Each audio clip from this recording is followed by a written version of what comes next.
Selamat pagi atau siang, rekan-rekan dan dosen penguji sekalian. Terima kasih atas kesempatan yang diberikan. Perkenalkan, saya Samuel Aron dan pada hari ini saya akan merepresentasikan hasil penelitian saya yang berjudul Analisis Perbandingan BFS dan DFS pada penyelesaian labirin acak berbasis materi dengan variasi ukuran.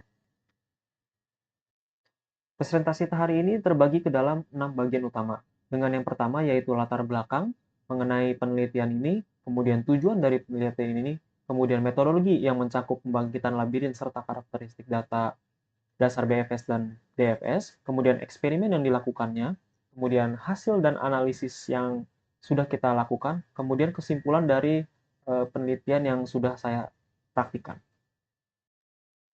Kita mulai dari latar belakang. Pencarian jalur atau pathfinding merupakan salah satu pembahasan tertua dan paling penting dalam ilmu komputer. Aplikasi sangat luas, mulai dari navigasi robot otonom, pencarian rute pada GPS, hingga kecerdasan buatan dalam game. Dalam penelitian ini, kita menggunakan labirin biner berbasis matriks N dikali N sebagai lingkungan pengujian, karena sifatnya yang diskret dan mudah divisualisasikan. Di sini, nilai 0 mempresentasikan jalan yang bisa dilalui, sedangkan nilai 1 mempresentasikan dinding. Dua algoritma yang saling sering dibandingkan adalah BFS dan DFS.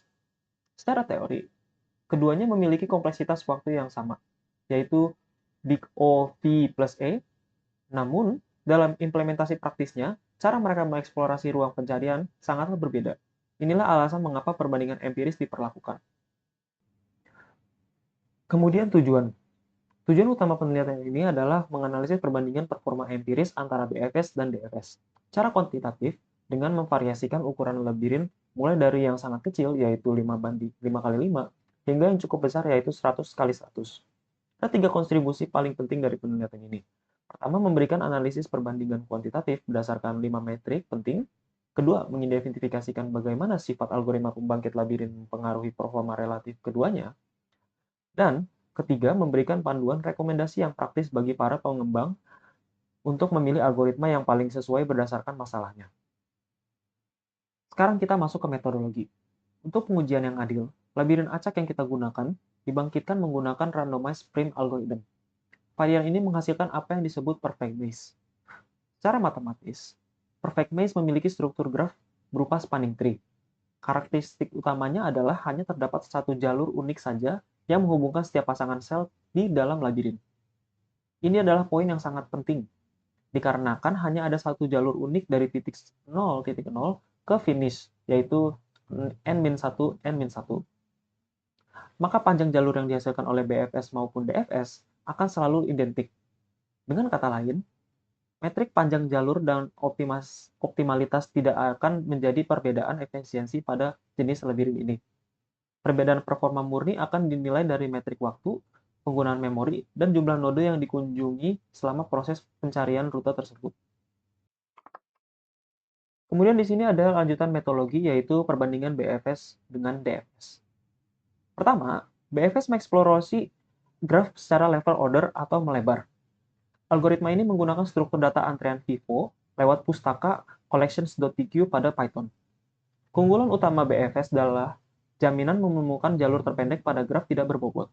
Namun, kompleksitas ruangnya bisa membengkak karena harus menyimpan seluruh node frontier terluas dalam satu waktu. Kemudian terdapat DFS. Mengeksplorasi graf secara mendalam terlebih dahulu menggunakan struktur data tumpukan LIFO. DFS tidak menjamin jalur terpendek pada graf umum karena ia akan terus menelusuri satu cabang sampai mentok sebelum melakukan backtracking. Namun, secara teori, memori yang digunakan lebih hemat karena hanya perlu menyimpan jalur aktif saat itu dalam step. Kemudian di sini terdapat eksperimen. Untuk membuktikan teori-teori tersebut, eksperimen dijalankan dengan konfigurasi sebagai berikut. Yang pertama, ukuran labirin biner bervariasi dari 5 kali 5 hingga 100 kali 100 ukurannya. Pada setiap ukuran labirin tersebut, dilakukan iterasi sebanyak 30 kali untuk mendapatkan hasil rata-rata yang stabil. Total skenario pengujian tersebut adalah 300 data point. Penggerakan dibatasi pada 4 arah ortogonal.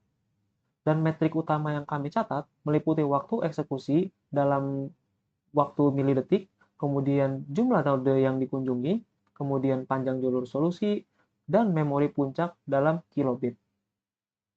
Seluruh eksperimen ini disimulasikan menggunakan Python pada prosesor AMD CPU.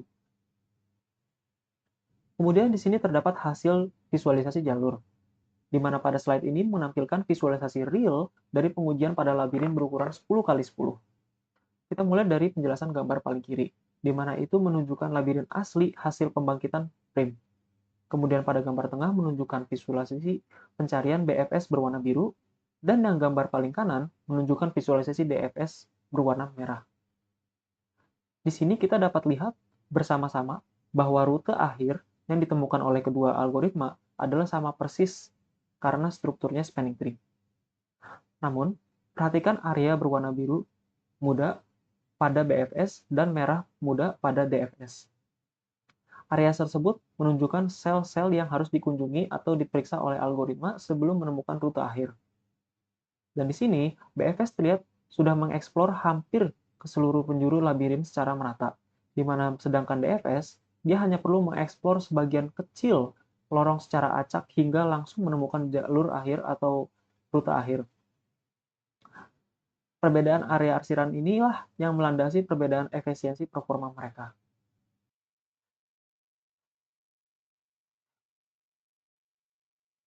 Kemudian, di sini kita masuk ke dalam hasil metrik kinerja utama. Berdasarkan data grafik perbandingan metrik kinerja utama di layar, kita dapat melihat beberapa pertemuan yang sangat menarik, di mana yang pertama, mengenai waktu eksekusi, DFS secara konsisten lebih cepat dibandingkan BFS di semua ukuran labirin. Pada labirin berukuran besar, yaitu 100x100, DFS mencatat rata-rata waktu eksekusi 37,97 ms, sedangkan BFS membutuhkan 2 kali lipatnya yaitu 77,72 ms. Dari ini kita lihat rasio untuk DFS yaitu lebih cepat sebesar 0,49 kali. Kedua, mengenai jumlah node yang dikunjungi, hal ini menjelaskan mengapa DFS lebih cepat. Pada ukuran 100x100, BFS terpaksa mengunjungi hampir 100% sel jalan. Sedangkan DFS hanya perlu mengunjungi rata-rata 48% sel jalan. Namun perlu dicatat bahwa standar deviasi waktu DFS jauh lebih tinggi. Ini terjadi karena performa DFS sangat bergantung pada faktor keberuntungan. Jika solusi berada di cabang awal eksplorasi, DFS akan selesai sangat cepat. Tetapi, jika berada di cabang terakhir, DFS akan melakukan pencarian hampir penuh. Kemudian, di sini terdapat hasil penggunaan memori puncak, di mana hasil pengujian menunjukkan perbedaan yang sangat kontras. Di sini, pada labirin 100x100, BFS mengkonsumsi memori puncak rata-rata yaitu 1,483 KB. Sedangkan DFS hanya menggunakan 506 KB. Rasio memori puncak DFS terhadap BFS adalah 0,34 kali, yang berarti DFS 3 kali lipat lebih hemat memorinya dibandingkan BFS. Kenapa demikian? Hal ini dikarenakan BFS menyimpan seluruh mode frontier pada level pencarian yang sama. Ketika labirin semakin lebar, jumlah node frontier di level tengah membesar secara eksponensial. Sebaliknya, stack pada DFS hanya menyimpan node yang berada di jalur solusi aktif saat itu, yang rata-rata panjang jalurnya hanya sekitar 216 langkah untuk ukuran 100x100. Kemudian, pada slide ini menampilkan ringkasan data numerik lengkap dari hasil agregasi 30 iterasi untuk masing-masing ukuran labirin dari 5x5 hingga 100x100. Kita dapat mengamati bahwa perbedaan performa antara BFS dan DFS mulai terlihat signifikan secara praktis ketika ukuran labirin memasuki skala 20x20 ke atas. Pada labirin kecil, seperti 5x5, perbedaan waktunya sangatlah mikro dan tidak terlalu terasa bagi pengguna. Sebagai penutup presentasi ini, berikut adalah kesimpulan dari penelitian ini. DFS terbukti jauh lebih efisien daripada BFS ketika diimplementasikan pada perfect mesh.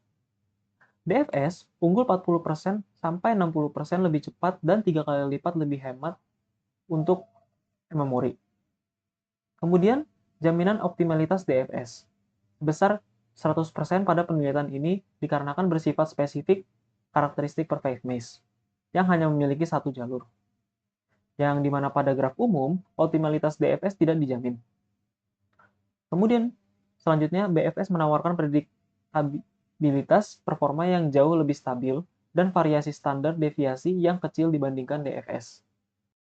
Demikian presentasi dari saya. Terima kasih banyak atas perhatian rekan-rekan dan dosen pengampu saya, Ibu Seza. Terima kasih.